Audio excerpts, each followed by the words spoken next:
प्रबाद पुरुष तथा महान जननायक स्वर्गत विजु पट्टनायक 26तम तिरोधान दिवस अवसर में गंजाम जिला कोदला निकटस्थ कालीमेघी पंचायतर कालीमेघी जागिलीपदर हाईस्कल एक स्वेच्छाकृत रक्तदान शिविर अनुष्ठित हो जाइछि।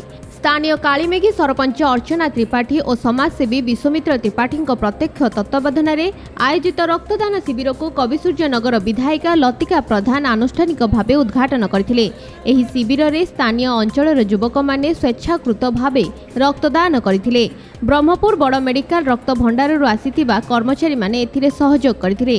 कार्यक्रम में बेगुनियापड़ा ब्लॉक अध्यक्षांक प्रतिनिधि दुर्योधन गौड़, सानौस्तापड़ा सरपंच संतोष कुमार स्वाई, मर्दकोट सरपंच संतोष विश्वाल, बेरुआबाड़ी सरपंच प्रतिमा पाढ़ी, मर्दकोट समिति सभ्या प्रतिनिधि लक्ष्मण स्वाई समेत बहु बीजेडी कर्मकर्ता जोगदे सहयोग करथिले। शिविर में मोट 103 यूनिट रक्त संग्रह करा जायतिबा जणापड़िछि। JJJS Odia news.